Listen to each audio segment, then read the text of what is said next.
നമസ്കാരം, അസ്സലാമു അലൈക്കും. ഡേറ്റ് ഒന്ന് നോക്കട്ടെ.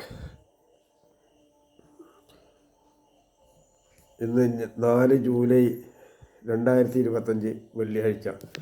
അപ്പോൾ ഇന്ന് പറയുന്നത് എൻ്റെ പ്രധാനമന്ത്രിക്കും സുരേഷ് ഗോപി സാറിനും അതുപോലെ നല്ലവരായ എല്ലാ വീട്ടമ്മമാർക്കും.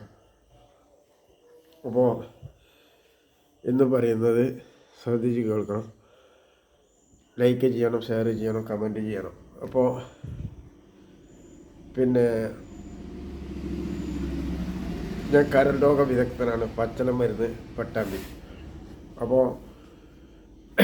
എനിക്ക് ഒരുപാട് ആളുകൾക്ക്, ചില ആളുകൾക്ക് വലിയ പരാതിയുണ്ട്. നിങ്ങൾ ആദ്യം ശ്രദ്ധിക്കണം. നിങ്ങൾ ലോകത്ത് എവിടെ പോയാലും, ലോകരാജ്യത്ത് 462 രാഷ്ട്രങ്ങളിൽ എവിടെ പോയാലും എൻ്റെ ഈ സംവിധാനം നിങ്ങൾക്ക് കിട്ടില്ല. ഞാൻ മരുന്ന് ഉൽപ്പാദിപ്പിച്ച് വിതരണം ചെയ്യുന്ന, ഇങ്ങനെ സംവിധാനം ലോകത്ത് എവിടെയില്ല. നിങ്ങളതിന് മെനക്കെടുകയും ചെയ്യണ്ട. പിന്നെ നമുക്ക് ചിലവുള്ള പൈസ കാരണം ഞാൻ ഒരു സാധനം നിങ്ങളെ രോഗം മാറ്റിയിട്ടാണ് വിടുന്നത്. രോഗം 100% മാറ്റിയിട്ട്. അതായത് അതിലൊരു കാര്യം എന്താ വിചാരിച്ചാൽ, നമ്മളെ നട്ടല് മുറിഞ്ഞു എന്ന് കരുതുക. അവരാ മുറി മാറ്റിയാൽ അതിൻ്റെ കളറ് വരാൻ ചില ആളുകൾക്ക് അന്ന് തന്നെ വരും, അതിൻ്റെ പിറ്റേ ദിവസം വരും. പിന്നെ ചില ആളുകൾക്ക് 2 ആഴ്ച കഴിഞ്ഞേ വരുള്ളൂ. ചില ആളുകൾക്ക് 1 വർഷം കഴിയണം അതിൻ്റെ കളറ് മാറി വരാൻ. മുറി രോഗം മാറാനല്ല, മറ്റുള്ളതൊക്കെ ശരിയാവും. ചില ആളുകൾക്ക് അതിനെ ഫുള്ളായിട്ട് വിട്ടിട്ട് അത് ശരിയായിട്ടുണ്ട് വരാൻ 3 കൊല്ലം പിടിക്കും. നിങ്ങളതൊന്നും മനസ്സിലാക്കണം. അതുപോലെ മറ്റൊരു കാര്യം എന്ന് വെച്ചാൽ, അപ്പോൾ നിങ്ങൾക്ക് സുഖമായിട്ട് ജോലി ചെയ്യാം. ഇപ്പം ലോകത്ത് ഒരു സ്ഥലത്തും ഇല്ലാത്ത ഞാൻ കൊടുക്കുന്ന 50 രൂപയുടെ മരുന്നിന് പിന്നെ 8000 കോടി രൂപയാണ് ഇംഗ്ലീഷ് മരുന്നുകാർ വാങ്ങുന്നത്. ഇപ്പോൾ കഴിഞ്ഞ ദിവസം നമ്മുടെ കുന്നമംഗലത്തെ വക്കീൽ ഒരു പിഞ്ച് കൂട്ടുന്ന നാവിൻ്റെ കാര്യം നിങ്ങൾ കണ്ടില്ലേ? അതൊക്കെ ഇങ്ങനെയുള്ള സംവിധാനമാണ്. നമ്മുടെ ഇതിൽ ചിലതിന് കൂടിയതായിരിക്കും, അല്ലെങ്കിൽ കുറഞ്ഞതായിരിക്കും. നമുക്ക് ആ രോഗം മാറ്റിയെടുക്കുക എന്നാണ്, അവരെ ജോലിക്കാരാക്കുക. ഞാനിതിങ്ങനെ ചെയ്യാനുള്ള കാരണം നിങ്ങളറിയണം. ഞാൻ എൻ്റെ വാപ്പ കാരണന്മാരായിട്ട് ഏകദേശം ഒരു 7000 കൊല്ലത്തിൻ്റെ കണക്ക് ഇങ്ങോട്ട് കൂട്ടിക്കോ നിങ്ങൾ.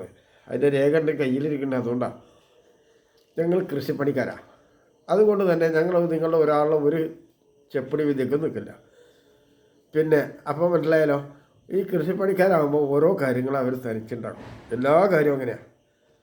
ഇപ്പോൾ കുറച്ച് കാലമായിട്ട് ഞാൻ ഒന്നും ചെയ്യാതെ മുറക്കരിക്കുന്നത് ഇവരെന്നെ വെറുപ്പിച്ചിട്ട്. അതിൻ്റെ കാരണങ്ങൾ നിങ്ങൾ അറിയണം. നമ്മുടെ നാട്ടിലെ കോൺഗ്രസ്സുകാർ, ലീഗുകാർ, CPM ഇവർ പറയുന്നത് ഫുള്ളായിട്ട് കളവാണ്. അതിപ്പോൾ പല ഭാഗങ്ങളും തെളിയിച്ചതാണ്. നിങ്ങളുടെ ഒരു കാര്യത്തിൽ അവർ ഇടപെടില്ല. ഇവിടെ ജനിച്ച 100% കുട്ടികൾക്ക് ജീവിക്കാൻ തൊഴിൽ വേണം. അതുപോലെ തൊഴിൽ വേണം, അവർക്ക് അതായത് പങ്കാളി വേണം, ഭാര്യ വേണം, ഭർത്താവ് വേണം. മനസ്സിലായില്ലേ?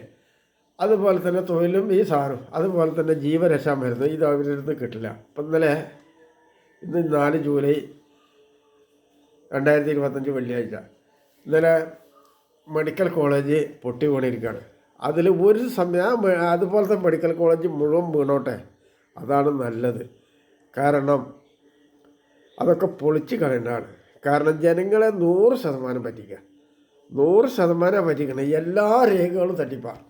അതായത് ഞാനിവരോട് ചോദിക്കട്ടെ, ഒരാൾക്കും ഒരു രോഗത്തിനും മരുന്ന് കിട്ടുന്നില്ല. നിങ്ങളൊന്ന് ആലോചിച്ച് നോക്കണം.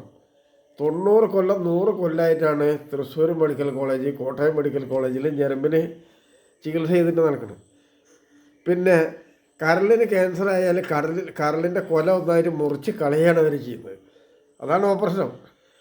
അത് കഴിഞ്ഞ ദിവസം പിന്നെ മറ്റേ ഇൻസ്റ്റാഗ്രാമിൽ വന്നിട്ടുള്ളൊരു പെൺകുട്ടി അതിൻ്റെ മണിക്കൂറുകൾക്ക് മുമ്പ് അത് പാട്ടും വീഡിയോ ഒക്കെ നടത്തിയിട്ട് പറഞ്ഞായിരുന്നു മരിക്കുന്നതിന് മുമ്പ്. ഞാൻ ഒരുപാട് തവണ വരെ കയ്യും കാലും പിടിച്ച് പറഞ്ഞ, നിങ്ങൾ ഒരു വിദ്യാഭ്യാസം പോവില്ല, ഒരു വിദ്യാഭ്യാസം പിന്നെ ഒരു പൈസയും നിങ്ങളെ രക്ഷപ്പെടുത്തില്ല. അതിൻ്റെ മരുന്ന് എൻ്റെ കയ്യിലാണ്. അത് നിങ്ങൾ എന്നെ കുറ്റം പറഞ്ഞിട്ട് നിങ്ങൾ പോയിട്ട് യാതൊരു കാര്യമില്ല. നിങ്ങൾ നശിക്കാതെ എന്നല്ലാണ്ട് വേറൊന്നുമില്ല. ഇപ്പോൾ നമുക്ക് സപ്പോർട്ട് ചെയ്യണമെങ്കിൽ നമ്മുടെ BJP അല്ലാണ്ട് പറ്റില്ല. BJPക്കാർ പറയുന്നതിൽ കാര്യമുണ്ട്. BJPക്കാരെ വരാതിരിക്കാൻ വേണ്ടി ഇതിന് മുമ്പ് ചെയ്തിരുന്നു ഒക്കെ കളവായിരുന്നു, കംപ്ലീറ്റ് കളവായിരുന്നു. അത് നിങ്ങൾ തിരിച്ചറിയണം. മനസ്സിലായില്ലേ? പിന്നെ ചില ഭാഗങ്ങൾ അവരത് BJPയുടെ ഒരു തത്വനയം എന്നുണ്ട്, ഇന്ത്യ ഹിന്ദുരാഷ്ട്രമാണ്. അതിന് നമ്മൾ തർക്കിച്ചിട്ട് കാര്യമൊന്നുമില്ല, നമ്മൾ തർക്കിച്ചിട്ട് യാതൊരു കാര്യമില്ല. അപ്പോൾ ഇവിടെ ഹിന്ദുക്കളാണ്, അപ്പോൾ ആ സപ്പോർട്ടിനെ അവർ പറയും. അതിപ്പോൾ നമ്മുടെ ഒരു കുറ്റമൊന്നുമല്ല. പക്ഷേ ഇവിടുത്തെ ഏതെങ്കിലും ഒരു മുസ്ലിമിനെ അവർ കീഴെടുത്തിരുന്നത് നിങ്ങൾ നോക്കി പോയിട്ട് അവർ ചെയ്യില്ല. ഒരു BJPക്കാരെ ഇറങ്ങിയിട്ട് ഇവിടുത്തെ ഒരു മുസ്ലിമിനെ അവർ ചെയ്യില്ല. അതേപോലെ ഒരൊറ്റ നസ്രാണിനെയും ചെയ്യില്ല. പിന്നെ രാഷ്ട്രീയ ഭാവം പോക്കൽ, അപ്പോൾ അതിൻ്റെ മുന്നേ PC ജോർജിനെ കുറിച്ചിട്ട് തകരാറ് പറഞ്ഞത്, PC ജോർജിൻ്റെ ചില ഭാഗങ്ങൾ ആർക്കും പറ്റില്ല, അതുകൊണ്ടുള്ള ചില ഭാഗങ്ങളാണ്. അത് അയാൾ തെറ്റ് പറഞ്ഞപ്പോൾ നേരെ തിരിച്ചയാൾക്ക് തന്നെ സപ്പോർട്ട് ചെയ്തല്ലോ, മനസ്സിലായില്ലേ? അപ്പോൾ ഓരോ കാര്യങ്ങൾ വൃത്തിയായിട്ട് അറിയണം. അപ്പോൾ BJP നസ്രാണികൾക്കെതിരല്ല, ഇവിടുത്തെ മുസ്ലിങ്ങൾക്കെതിരല്ല, നായന്മാർക്കെതിരല്ല.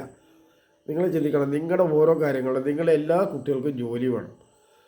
അതിന് ഈ മാർക്സിസ്റ്റ് പാർട്ടി ചെയ്യില്ല. നിങ്ങളുടെ ഒരു കാര്യത്തിലാണ് വേണ്ടില്ല.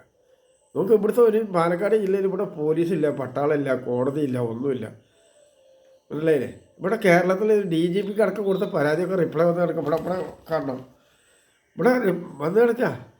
കാരണം ഇവർക്ക് അറിവില്ല. മാർക്സിസ്റ്റ് പാർട്ടിയിലെ ഒരെണ്ണത്തിന് അറിവില്ല, ലീഗിലെ ഒരെണ്ണത്തിന് അറിവില്ല. എന്ത് ചെയ്യാൻ നമ്മൾ? അതുപോലെ ഒരൊറ്റ കോൺഗ്രസ്സുകാരില്ല, അവരെ പറഞ്ഞ ഫുള്ള് കളവാണ്, എല്ലാതും കളവാണ്. ഇപ്പം നിങ്ങൾ കണ്ടില്ലേ, മറ്റേ നമ്മുടെ വെള്ളപ്പൊക്കത്തിന് പല തവണ ഒരുപാട് ആളുകൾക്ക് വീട് നഷ്ടപ്പെട്ടു, അവരെ ഉറ്റവരെ നഷ്ടപ്പെട്ടു. ഒരു തന്നെ കൊടുക്ക് വരുമ്പോൾ നമ്മൾ സഹായിക്കണം. പക്ഷെ അത് മുഖ്യമന്ത്രി സഹായപ്പെടലിക്കല്ല ചെയ്യേണ്ടത്. ഒരു കാര്യമില്ല. അത് മുഖ്യമന്ത്രി സഹായപ്പെടൽ നമ്മളങ്ങനെ പറയുന്നതും ചെയ്യുന്നതും മുഴുവൻ തെറ്റായിട്ടാണ്. കാരണം ഇതൊക്കെ അവർക്ക് കക്കാനും പൊക്കാനും മാത്രമേ ഉള്ളൂ. കോൺഗ്രസ്സുകാർ 1000 കോടി ഉറുപ്പ്യ എന്ന് പിരിച്ചിട്ട് ഒരു പൈസ ഒരാൾ കൊടുത്തില്ല. MMS നോട്ടെ, പ്രവാസി മലയാളികൾക്ക് പെൻഷൻ കൊടുക്കാമെന്ന് പറഞ്ഞിട്ട് 69 കോടി ഉറുപ്പ്യ കൊണ്ട് വെച്ചെന്നല്ലാണ്ട് ഒരു പൈസ ആരും കൊടുത്തില്ല. അപ്പോൾ മനസ്സിലാക്കണം. അത് മാത്രമല്ല, 72,000 കോടി CPM പിരിച്ചു, നാട്ടുകാർ കൊടുത്തതാ. അത് കൊടുത്തത് മലയാളികൾ മാത്രമൊന്നുമല്ല, ലോകത്തിൻ്റെ നാനാഭാഗത്തുനിന്നും കൊടുത്തു. എന്നിട്ട് എന്തുണ്ടായി നിങ്ങൾ പറയും? അപ്പോൾ ഇത് ശരിക്കും നിങ്ങൾ ചിന്തിക്കണം എന്ന് വിചാരിച്ചാൽ ഇവരൊരു കാര്യം ചെയ്യില്ല. നമുക്ക് തൊഴിൽ വേണമെങ്കിൽ ഞാൻ പറഞ്ഞതിന് നിങ്ങൾ സപ്പോർട്ട് ചെയ്യണം, നിങ്ങൾ കൈ വന്നിച്ചിട്ട് എൻ്റെ കൂടെ വരും, ഞാൻ നിങ്ങളുടെ കൂടെ നോക്കാം. ഞാനിപ്പോൾ ബലങ്കാട് ജലവൈദ്യുതി ഉണ്ടാക്കിയാൽ വരുമ്പോൾ ഒരാളെയും നോക്കാണ്ട് ക്ലിയറായിട്ട് അതിൻ്റെ കാര്യത്തിന് നടക്കാം. ഒരു കാര്യമുണ്ട്, എന്നോട് കളവ് പറയരുത്, എൻ്റെ മുന്നിൽ വന്ന് കളവ് പറയരുത്. നിങ്ങൾക്കൊരു തെറ്റ് പറ്റിയിട്ടുണ്ടെങ്കിൽ അത് കൃത്യമായിട്ട് അതിൻ്റെ വഴിയാണ്. പക്ഷേ അതിലൊരു കാര്യം കൂടി നിങ്ങൾ പറയണം, പറ്റിയ തെറ്റ് ഞാൻ നാളെ മേലെ ആവർത്തിക്കില്ല. അപ്പോൾ അതിന് ചില വഴി വെച്ചത് നമുക്ക് മാറ്റം വരുത്താൻ വേണ്ടി ശ്രമിക്കാം. നിങ്ങൾ പോലീസുകാരായിരിക്കാം, ജഡ്ജിമാരായിരിക്കാം, അല്ലെങ്കിൽ മറ്റുള്ളവരായിരിക്കാം. അതല്ല, പൊതുജനങ്ങളോട് നല്ല സൗമ്യമായ ഭാഷയിൽ കാര്യങ്ങൾ പറയണം. 1 or 2 തവണ നമ്മൾ അങ്ങനെ പറഞ്ഞിരിക്കണം. 3ാമത്തെ ഭാഷ മാത്രമേ നമ്മൾ അവർ പിന്നീട് മോശം പെരുമാറുമ്പോൾ നമുക്കതുപോലെ ചെയ്യാൻ പറ്റും. അല്ലാതെ പറ്റില്ല. ഒറ്റടിക്കും 2 അടിക്കൊന്നും പറ്റില്ല. എന്താ അങ്ങനെ പറയാൻ കാരണം? അതതിൻ്റെ കാര്യങ്ങളാണ്. 1 അടിക്കും 2 അടിക്കും ജനങ്ങളോട് മോശം പറയാൻ പറ്റില്ല. ഞാൻ ലീഗിനെതിരെ പറയാൻ കാരണം എൻ്റെ വീടടിച്ച് പൊളിച്ചത് കൊണ്ടും 888,000 ബില്യൺ കോടി രൂപ നഷ്ടപ്പെടുത്തിയത് കൊണ്ടും ഇവിടെ പല തവണ പട്ടാമ്പി പോലീസിലും പാലക്കാട് ജില്ലാ പോലീസ് സൂപ്രണ്ടിന് പരാതി കൊടുത്തിട്ടും നടപടിയാവാത്ത കൊലനാരികൾ ഉള്ളത് കൊണ്ടും ഹൈക്കോടതി ജഡ്ജിമാർ വക്കീലന്മാരും ഫുള്ളായിട്ട് ഈ ഊമ്പന്മാർക്ക് സൈഡ് നിന്നത് കൊണ്ടും മാത്രമാണ് ഞാനാ പറയുന്നത്, മനസ്സിലായില്ലേ? അല്ലാണ്ട് അതിൻ്റെ വ്യക്തിപരമൊന്നും ഞാൻ തീർത്തിട്ടില്ല, അതിൻ്റെ ആവശ്യമില്ല. അത് നിങ്ങളത് മനസ്സിലാക്കണം. ഞാനിവിടുന്ന് മരിച്ചു പോകുമ്പോൾ ഞാൻ ഈ സമുദായത്തിനോട് ഒരു തെറ്റും ചെയ്തില്ല. ഇവിടുന്ന് മരിച്ചു പോകുമ്പോൾ അതൊന്നും കൊണ്ടുപോകാൻ പറ്റില്ല. ഞാൻ വരുമ്പോൾ മുറുക്കി പിടിച്ച കൈ കൊണ്ടുവന്നാ, തിരിച്ചു പോകുന്ന കൈ നേർത്തി പിടിച്ചിട്ടാണ്, ഒന്നും കൊണ്ടുപോകില്ല, മനസ്സിലായില്ലേ? അന്ന് വരുമ്പോൾ തുണി എടുക്കാണ്ട് വന്ന് ഇപ്പോൾ കുറച്ച് വലുതായി, അതുകൊണ്ട് ഒരു 3 കണ്ട തുണി. അത് ആരൊക്കെ വാങ്ങിത്തരണം? എനിക്ക് എൻ്റെ സംവിധാനത്തിന് യാതൊന്നുമില്ല. അപ്പോൾ നിങ്ങൾ ലൈക്ക് ചെയ്യണം, ഷെയർ ചെയ്യണം, കമൻറ്റ് ചെയ്യണം. ഇന്ന് ഞാനൊരു പ്രാർത്ഥന ചെയ്താൽ ലോകം തന്നെ നശിക്കുന്നുണ്ട്. എവിടേക്കാണോ ചെയ്യണത് അത് 3 സെക്കൻഡിലൊരു പ്രാർത്ഥന, 3 മിനിറ്റിലൊരു മരുന്ന്, മനസ്സിലായില്ലേ? അത് ഉപകരിക്കാൻ തന്നെ ചെയ്യും. ഒന്നുണ്ട്, ചില മരുന്ന് പുറത്തേക്ക് ആയി വരാൻ ഇപ്പോൾ ഈ വെച്ച മരുന്ന് മതി, ചിലപ്പോൾ 1 വർഷം വരെയൊക്കെ താമസം വന്നേക്കാം, മനസ്സിലായില്ലേ? നിങ്ങൾ അങ്ങനെ ഒരു പണി നിങ്ങൾ വേറെ ചെയ്യും. തൽക്കാലത്തെ വേദന അരമണിക്കൂർ നേരം കൊണ്ട് മാറിക്കിട്ടും. അതാണ് എനിക്ക് പറയാനുള്ളത്. നമ്മളുടെ എത്ര വലിയ വേദനയാണെങ്കിലും അരമണിക്കൂർ, പട്ടി കടിച്ചതായാലും ശരി, പേപ്പട്ടി കടിച്ചതായാലും ശരി, കുറുക്കൻ കടിച്ചായാലും ശരി, അതേമാതിരി പാമ്പ് കടിച്ചായാലും ശരി, അതിൻ്റെ നേരങ്ങൾ നിങ്ങൾ വർണ്ണം ഒന്നും ആക്കണ്ട. ആ സാധനത്തിന് നിങ്ങൾ കൊല്ലുകയും വേണ്ട. പറ്റുമെങ്കിൽ നിങ്ങൾ പിടിച്ചിട്ട് കൊടുന്നാൽ അതിനും കൂടി മരുന്ന് ചെയ്തിട്ട് അതിനെ വിടാം. അതിനെ വിടാം. ഞാൻ ഇവിടുന്ന് തുറന്നു വിടും. അതിനോട് പോയിക്കോളാൻ പറയും. അതിനോട് പോയിക്കോളാൻ പറയും. അതെൻ്റെ സംവിധാനമാണ്. നിങ്ങളുടെ ഭാഷയിൽ അത് പറ്റില്ല, എനിക്കത് പറ്റും. അസ്സലാമു അലൈക്കും.